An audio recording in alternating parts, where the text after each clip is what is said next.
નમસ્કાર અને આભાર. કોર્પોરેટરો કેવા હોવા જોઈએ? રાજ્ય સરકાર તરફથી જે કોઈ સૂચનાઓ જાહેર કરવામાં આવી છે એ જોતા નવસારી મહાનગરપાલિકાને આવનાર મહાનગરપાલિકાની પ્રથમ ચૂંટણીમાં, નવસારી મહાનગરની પ્રથમ ચૂંટણીમાં લગભગ 52 કોર્પોરેટરો મળશે. આની અંદર ઓબીસીને અનામત આપવામાં આવ્યું છે, એસસી બેસટીના અનામતો છે, જનરલ કેટેગરીના લોકો છે અને 52 લોકો જે છે એ નવસારીના વિકાસમાં નવા પ્રાણ ફૂંકવાની તૈયારીમાં છે. પરંતુ એ 52 લોકો નવસારી મહાનગરપાલિકાના વિસ્તારમાં રહેતા નાગરિકો માટે કેટલા ઉપયોગી સાબિત થશે, કદાચ તેના જવાબ શરૂઆતમાં કોઈ નથી આપી શકતું અને અંતમાં દરેક ટર્મ કોઈની પણ પૂરી થાય ને એટલે મોટે ભાગે નાગરિકોનો એક જ જવાબ હોય, કંઈ થયું નહીં, કંઈ ફરક પડ્યો નથી. અને જે ચૂંટાયેલો સભ્ય હોય તેના સાથીદારો, એ લોકોનો એક જ જવાબ હોય, ભાઈ તું જ કામ કરી કે તું જ લીડર બની શકે, એમ તારે બીજી ચૂંટણી લડવી જોઈએ. હવે નવસારીની અંદર આટલા વર્ષોથી આપણે કેટલાય લોકોને વારે ઘડીએ ચૂંટીને મોકલીએ છીએ, પરંતુ નવસારીની પરિસ્થિતિ હું છેલ્લા સમજતો થયો તેના 20 વર્ષથી. હું 34 વર્ષનો છું. 13, 14, 15 વર્ષે આપણને ખબર પડે કે યાર શું થઈ રહ્યું છે, લોજિકલી બધું ખબર પડવા લાગે, બાકી તો પછી બાળ બુદ્ધિ કહેવાય. નવસારીનો કોઈ ખાસ વિકાસ મેં જોયો નથી. લોકોની લાઈફસ્ટાઈલ 100% સારી થઈ છે, પરંતુ સરકારે જે લાઈફસ્ટાઈલ લોકોને આપવાની છે ને તેમાં કશે ને કશે આ તંત્ર ઊંડું ઉતર્યું નથી. અને મારી વાત ખોટી હોય તો કમેન્ટમાં જણાવજો, તમારા અભિપ્રાયો પણ જણાવજો. એટલા માટે આજે મારે વાત કરવી છે કે આપણા કોર્પોરેટરો કેવા હોવા જોઈએ, કોર્પોરેટરમાં કેવી ખાસિયત હોવી જોઈએ, કયા પક્ષના હોવા જોઈએ, કઈ જાતિનો હોવો જોઈએ, સ્ત્રીલિંગ હોવો જોઈએ, પુલ્લિંગ હોવો જોઈએ. આ બધી બાબતો સાથે આપણે કોઈ સંદર્ભ નથી. કોર્પોરેટર કેવો હોવો જોઈએ? જે તમારા ગલી, મોહલ્લા, સોસાયટી, વિસ્તાર, વોર્ડની અંદર વિકાસના કામો ગતિથી કરાવે, સરકાર જે કંઈ મોકલે છે ને એનો પૂરેપૂરો ઉપયોગ કરાવે, એમાં ભ્રષ્ટાચાર ના થવા દે. આનું નામ કોર્પોરેટર. અને કોર્પોરેટર ચૂઝ કરવાથી તમે કંઈ નરેન્દ્ર મોદી સાહેબને બદલવા નથી જવાના અથવા નરેન્દ્ર મોદી સાહેબને વોટ આપવા નથી જવાના. આ વોટ આપવાનો છે તમારે તમારા સ્થાનિક કોર્પોરેટરોને. અને જો સ્થાનિક કોર્પોરેટરો તમારા સારા નીકળશે ને તો તમારું શહેર સારું થશે, તમારા ગલી મોહલ્લા સારા થશે, તમને રસ્તાઓ સારા મળશે, રસ્તાઓ પર ખાડા નહીં હશે, ખાડામાં પડીને કોઈનું મૃત્યુ નહીં થશે. નગરપાલિકામાં તમારે તમારો જન્મનો દાખલો કઢાવવો હોય, આ તે બધા ડોક્યુમેન્ટના કામો હોય, તેમાં જો કોર્પોરેટર સારો હોય તો એ નિપુણ હશે, તમને યોગ્ય માર્ગદર્શન આપી શકશે, સિવિક સેન્ટરો ઉપર તમને કામ કરાવી શકશે, તમારા ગલી મોહલ્લાની અંદર ડ્રેનેજની સુવિધા, પીવાના પાણીની સુવિધા, આ બધી સુવિધાઓ ઉપરથી ધ્યાન આપી શકશે. હવે કોર્પોરેટર કેવા હોવા જોઈએ? એ કોઈ બી પક્ષનો હોય, કોઈ બી જાતિનો હોય, સ્ત્રીલિંગ હોય, પુલ્લિંગ હોય. અમોને એવું લાગે છે, અમે જેમ જાહેર જીવનમાં ફરીએ છીએ, જોઈએ છે, તો એ હિસાબે અમે 10 મુદ્દાઓ કહેવાય છે ને કે ખંખોળીને કાઢ્યા છે કે આ 10 ક્વોલિટી તો કોર્પોરેટરમાં હોવી જ જોઈએ, હોવી જ જોઈએ. અને એ જો 10 ક્વોલિટી કોર્પોરેટરમાં હોય તો મને એવું લાગે કે જ્યાં સુધી એનું ઈમાન લાલચમાં ન ડગમગે ત્યાં સુધી એ વિકાસ જ કરશે. અને જો પ્રજા પોતાની સદબુદ્ધિથી આવા ગુણો ચેક કરીને જો કોઈ કોર્પોરેટર ચૂકશે ને તો એ કોર્પોરેટર ખરેખર નૈતિકતાવાળો હશે.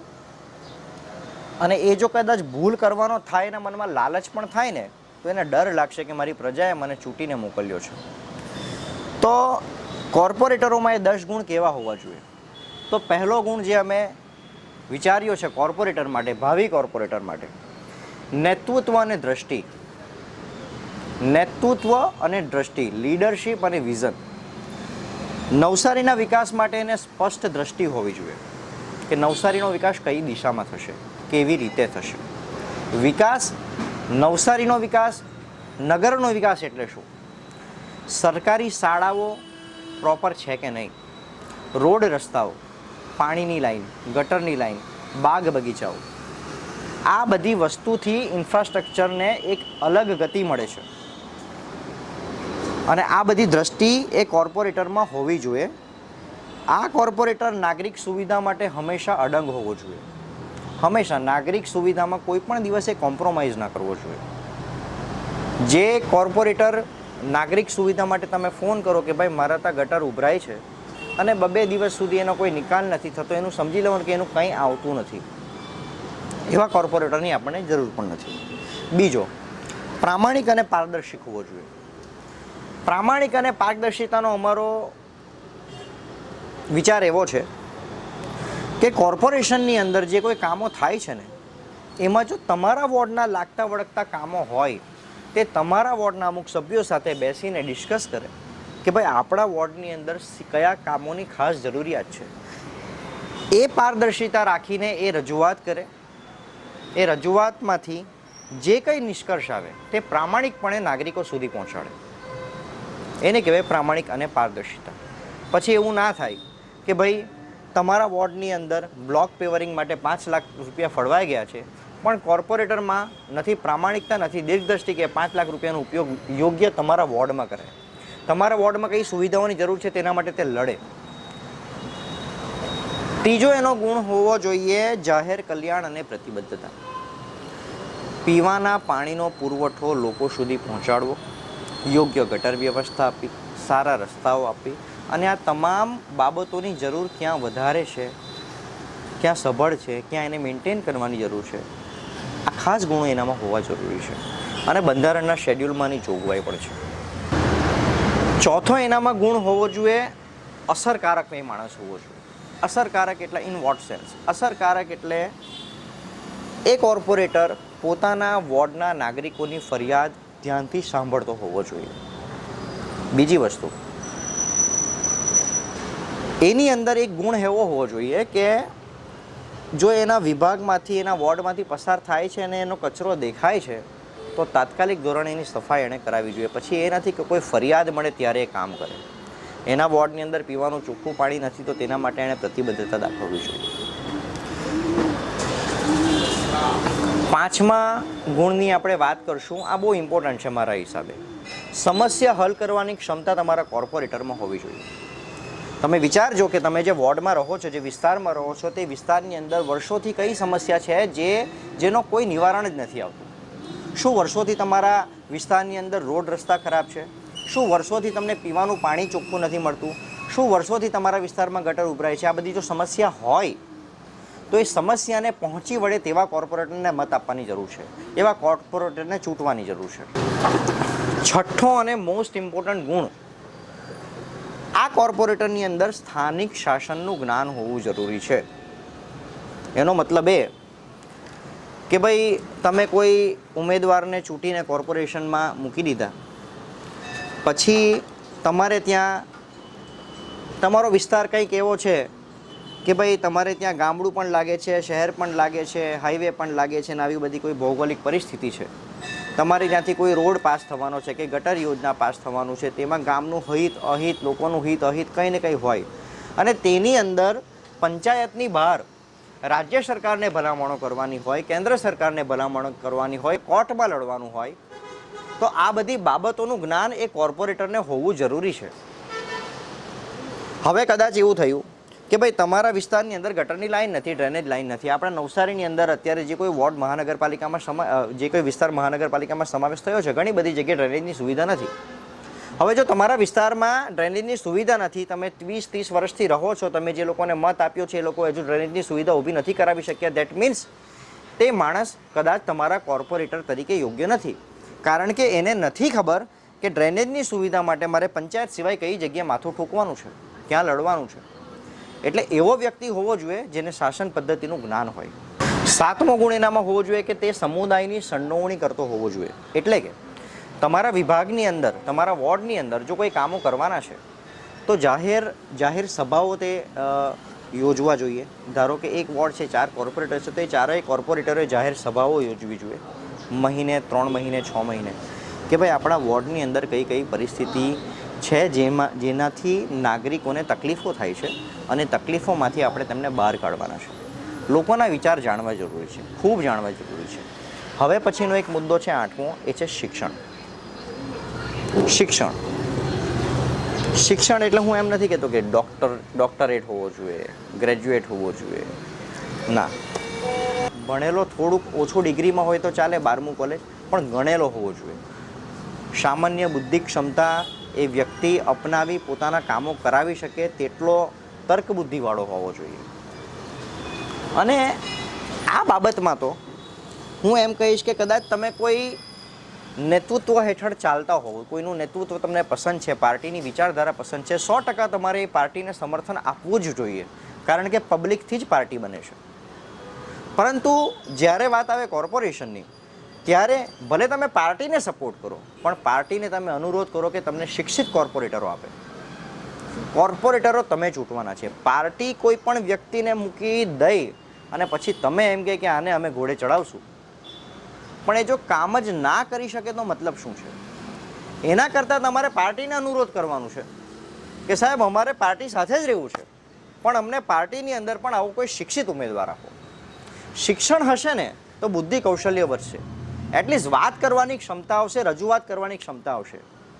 તમે વિચારો ને. અને એવું પણ નથી ને કે કોઈ પાર્ટીમાં અશિક્ષિત લોકો છે, ઘણા. શિક્ષણનું સ્તર તો આજે ઊંચું થયું જ છે સરકારના રાજમાં. તો પછી આપણે શિક્ષિત ઉમેદવારોને કેમ નહીં રાખીએ? આપણી પાસે શિક્ષિત ઉમેદવારો નથી? શહેરનો વિકાસ કરવા માટે શિક્ષિત ઉમેદવારની જરૂર છે, તો આપણે રાખવું જોઈએ. 12મું ધોરણ તો એટલીસ્ટ આપણે રાખવું જોઈએ ને. છેક આપણે 4થી ફેલ, 5મી ફેલ, 10મી ફેલ લોકોને ટિકિટ આપી દઈએ તો એ તો નહીં ચાલે, અથવા એમને વોટ આપી દઈએ તો ન ચાલે. ટિકિટ આપવાનું કામ પાર્ટીનું છે, પણ વોટ આપવાનું કામ તો તમારું છે. અહીંયા શું કરવાના? 9મો મુદ્દો છે, આ કોર્પોરેટરમાં નાણાકીય ચતુરાઈ હોવી જરૂરી છે. અને નાણાકીય ચતુરાઈ ભ્રષ્ટાચાર કરવા માટે.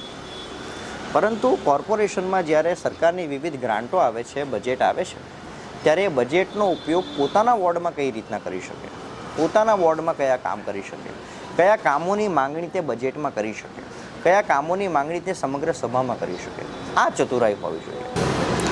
10મો ગુણ એની અંદર નાગરિકો સાથે અને એજન્સીઓ સાથે એનું સંકલન હોવું જરૂરી છે. નાગરિકો એટલે કે આપણે, અને એજન્સીઓ એટલે કે પાણી પુરવઠાની એજન્સી, DGVCL છે, જે કોઈ સરકારી અધિકારક ક્ષેત્રમાં તમારે જ્યાં કોઈ પણ વસ્તુની જરૂર પડતી હોય, સિવિલ હોસ્પિટલો છે, આરોગ્ય સેન્ટરો છે, તાલીમ સેન્ટરો છે, કોઈ પણ વિભાગ હોય, પોલીસનો વિભાગ હોય, કલેક્ટર ઓફિસ હોય, વોર્ડની અંદર રહેતા નાગરિકોને સરકારની કોઈ પણ સુવિધાનો ઉપયોગ કરવો હોય તો આ કોર્પોરેટર સક્ષમ હોવો જોઈએ કે તે એજન્સીઓ સાથે સંકલન કરાવીને પોતાના નાગરિકને પોતાનું કામ કરાવી આપે. હવે કોઈ નાગરિક કદાચ શિક્ષિત ન હોય, તેને અંગ્રેજીમાં પત્ર વ્યવહાર કરતા ન આવડતો હોય, કેન્દ્ર સરકાર સાથે પત્ર વ્યવહાર કરવાનો હોય તો, અને એની બાબત જે છે તે કદાચ નગરપાલિકાને લાગતી વળગતી હોય. ધારો કે એક મોટો વોર્ડ છે, એની અંદર એક મોટા શાળાની આવશ્યકતા છે, અને હવે આ રજૂઆત કેન્દ્ર સરકારને કરવી જરૂરી છે અથવા રાજ્ય સરકારને કરવી જરૂરી છે. કદાચ કોઈ નાગરિક એવો હોઈ શકે જેની પાસે સારું વિઝન છે કે ગામને સારી શાળા મળી રહે, વોર્ડને સારી શાળા મળી રહે, શહેરને સારી શાળા મળે, પણ એને રજૂઆત કરતા નથી આવડતું, તો કોર્પોરેટર એવો હોવો જોઈએ કે એજન્સીઓ સાથે રજૂઆત કરી શકે. તો આ થોડાક ગુણો એવા છે જે એક સામાન્ય કોર્પોરેટરોમાં હોવા જોઈએ, અને જો આ ગુણો કદાચ હોય, જો તમે પારખી લો, તો એ કોર્પોરેટર આપણા માટે સારું કામ કરી શકે તેવું છે.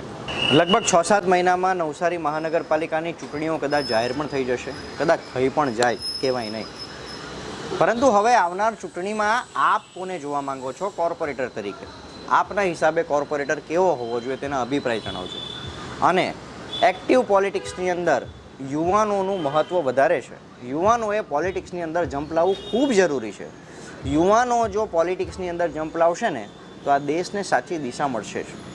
કેમ મળશે? કારણ કે જ્યારે આ દેશની અંદર વિકાસની વાત હોય ને ત્યારે અનુભવ અને આવડત આ બંનેની જરૂર હોય. અનુભવ તમને જૂના નેતાઓમાંથી મળશે, જે નેતાઓ કામ કરી ગયા, જે નેતાઓએ ગ્રાઉન્ડ ઉપર કામ કર્યું. આપણે ત્યાં નવસારી શહેરની અંદર તો એટલા પીઠબળ નેતાઓ છે, મોટા સારા નેતાઓ છે જેમણે ગ્રાઉન્ડ પર ખૂબ કામ કર્યું છે. એ લોકો પાસે માર્ગદર્શન મેળવો કે કામ કેવી રીતના કરવાનું, કોર્પોરેશનમાં ઉમેદવારને કેવી રીતના મોકલવો. પણ એ નેતાઓ જો તમને ઈમાનદારીથી ચોખ્ખા શબ્દમાં સાચી સલાહ આપતા હોય તો મારું નિવેદન એ છે કે નવસારી શહેરને સુંદર શહેર બનાવવાનું છે. સુંદર તો છે પણ અતિ સુંદર બનાવવાનું છે. ભ્રષ્ટાચાર મુક્ત કરવું હોય તો આપણે કોર્પોરેટરની પસંદગી વ્યવસ્થિત કરવી પડશે. અને જો આપણે આ નહીં કરીશું તો વર્ષોથી જે પરિસ્થિતિ આપણે ભોગવી રહ્યા છે કદાચ આવનાર સમયમાં પણ એ જ ભોગવીશું. એટલે હવે આપના મતે કોર્પોરેટર કેવો હોવો જોઈએ, અમારા વિચાર આપને કેવા લાગ્યા અને કઈ પાર્ટીને સમર્થન કરીને આપ કોર્પોરેશનમાં જોવા માંગો છો, કેવા લોકોને આપ કોર્પોરેશનમાં જોવા માંગો છો, અપેક્ષ ઉમેદવારી કોણ નોંધાવવાનું છે તે પણ અમને જણાવજો. તો આગળ આપણે બીજા સંચારો કરશું. આભાર.